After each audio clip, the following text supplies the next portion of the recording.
ও আমাকে ও আমাকে এই কথাটাই বললো যে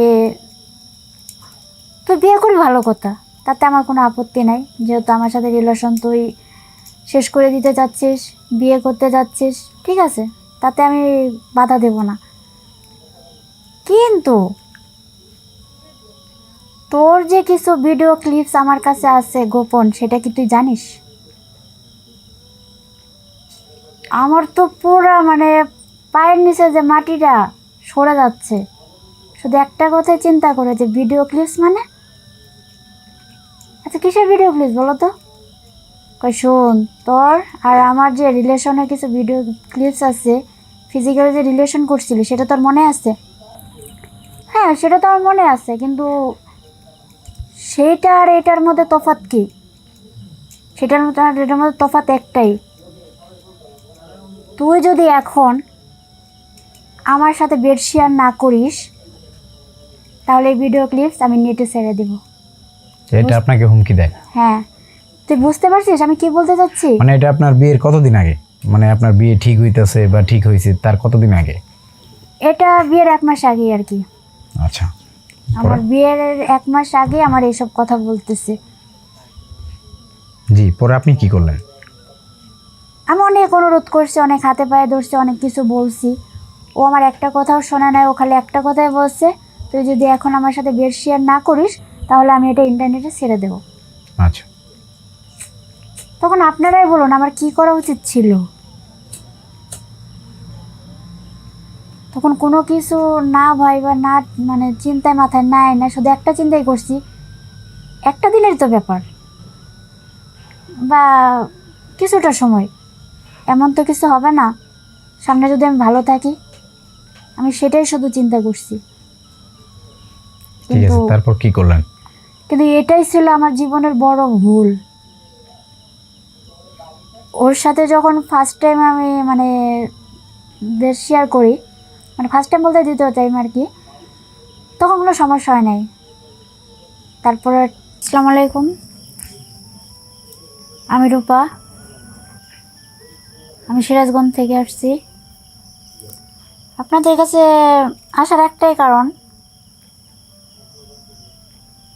জীবনে এমন কোনো কাজ করেন না যার কারণে পরে পস্তাতে হয়। এখন হয়তো ভাবতেছেন যে তাহলে আপনি কি পস্তাইছেন? হ্যাঁ ঠিক, আমি পস্তাইছি দেখে আজ আমি আপনাদের সামনে আসছি কিছু কথা বলার জন্য বা কিছু শেয়ার করার জন্য, আপনারা যেটা ভাবেন। তো সিরাজগঞ্জে আমি যখন কলেজে লেখাপড়া করি, তো সেই কলেজের একটা ছেলের সাথে আমার রিলেশন হয়। তো রিলেশনের কিছুদিন পরেই সে আমার সাথে ফিজিক্যালি রিলেশন করতে চায়। যেমন 5 5 4 3 2 1 0 অ্যাকশন।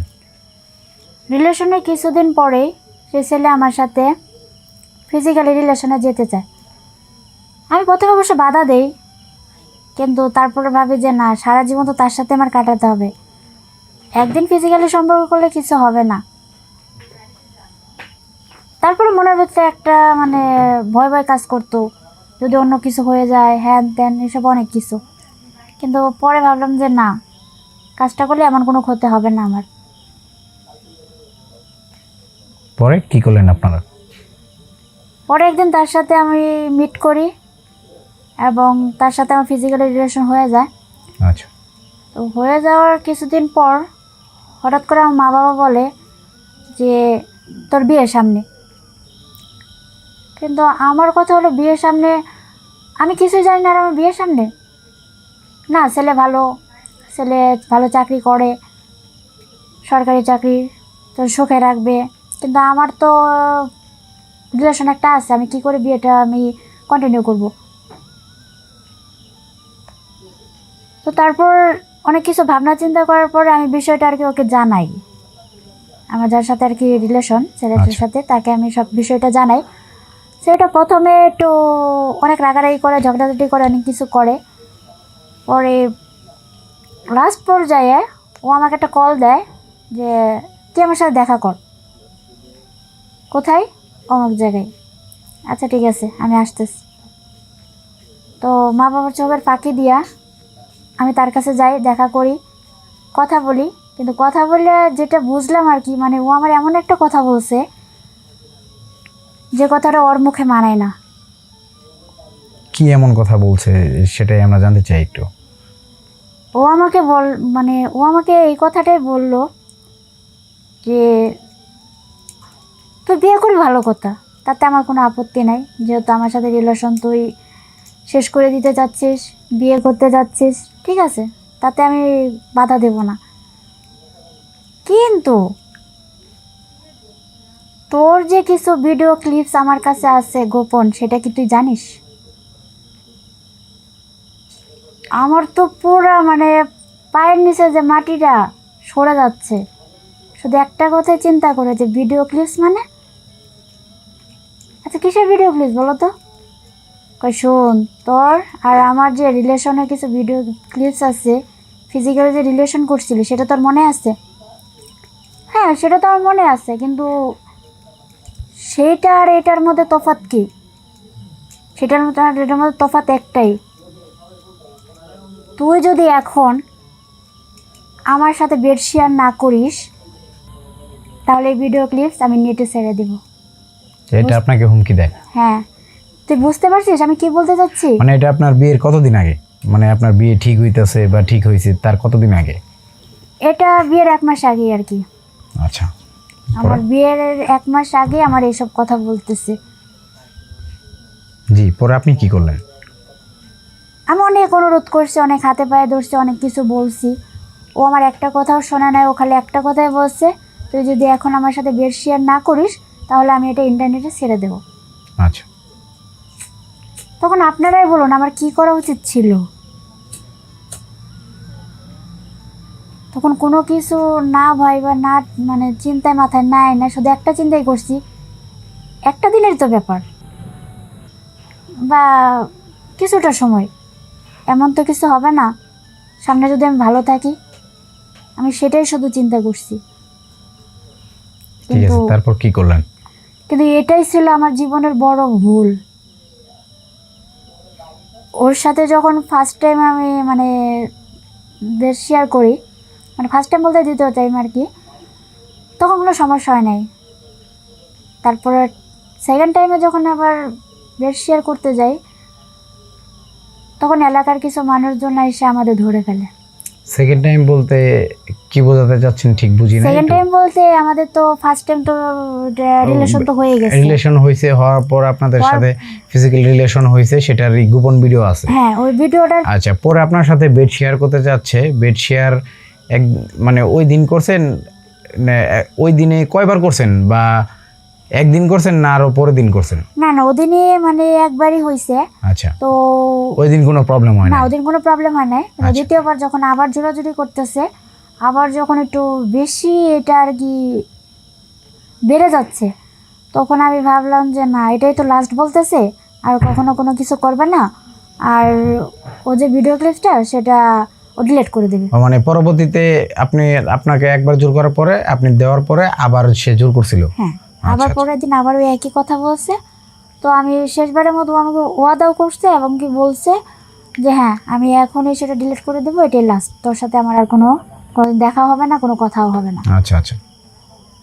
তো আমি সব কিছু ভেবে চিন্তেই গেছি বেড শেয়ার আর কি। যখনই আর কি বেড শেয়ারে যাবো, তখন এলাকার কিছু মানুষজন আসা ধরে ভাইদা অনেক কিছুই মানে খারাপ খারাপ অনেক কিছু কথা বলে, যাই হোক ভালো মন্দ অনেক কিছুই কেউ বলছে, কেউ খারাপও বলছে।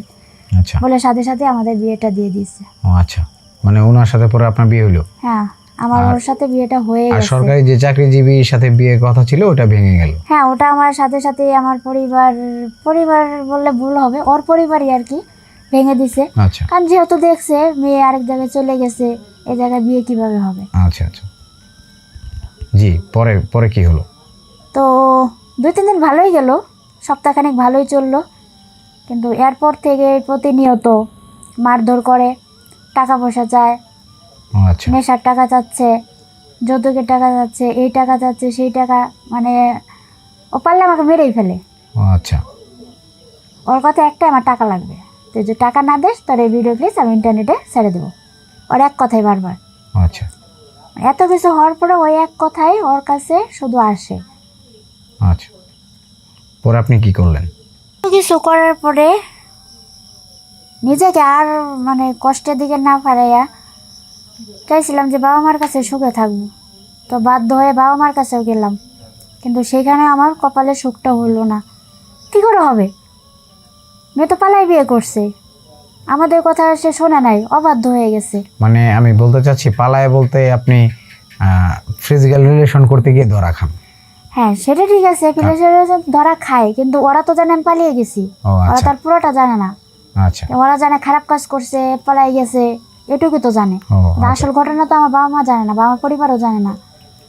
আচ্ছা ঠিক আছে, পরে কি হলো? তো সে জায়গা থেকে আমি চলে আসলাম। ভাবছিলাম স্বামীর কাছে যাই, যদি আরেকবার সুযোগ পাই, যদি ভালো থাকতে পারি।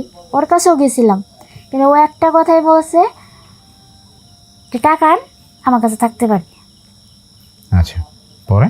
তো আমি আর কোনো কিছু দিশ না পাইয়া, কোনো আর মাথার মধ্যে কোনো চিন্তা ভাবনা না, খালি একটা চিন্তাই আমার মানে আসলো যে না, এইভাবে বেঁচে থাকা যায় না। আমি যদি ওর কাছে থাকি আমি কখনো বেঁচে থাকতে পারবো না, মানে আমার স্বামীর কথা বলতেছি। আর যে মা বাবার কাছে গেছিলাম সেটা তো সম্ভবই না। আচ্ছা আত্মীয় স্বজনের কাছে গেছিলাম, সেইখানে তো আরও সম্ভব না। তো আমি তো আর মারা যাব না তো, না, না, আত্মহত্যা মহাপাপ। অবশ্যই মহাপাপ। এটা সবাই বলে যে আত্মহত্যা মহাপাপ। আল্লাহ বলছে, যার কারণে আমি আর কোনো চিন্তা ভাবনা না করে আমি সোজা একটা চিন্তাই করলাম যে আমি ঢাকা যাব। আচ্ছা, পরে আপনি ঢাকা চলে আসলেন? হ্যাঁ, এখন বর্তমানে ঢাকা আছি আর চাকরি বাকরি করতেছি, আল্লাহর রহমতে এখন ভালোই আছি। আচ্ছা, এতে করে আপনি আমাদের দর্শকদের কি বোঝাতে চাচ্ছেন, বা দর্শকদের জন্য আপনি কি মেসেজ রেখে যাবেন? আমি দর্শকের কাছে একটাই মেসেজ দিতে চাই, বা একটাই অনুরোধ আপনাদের কাছে, সেটা হলো এমন প্রেম করেন না বা এমন ভালোবাসা করেন না যে ভালোবাসার মধ্যে ফিজিক্যালি একটা রিলেশন থাকে। অবশ্যই অবশ্যই। যে ভালোবাসার মধ্যে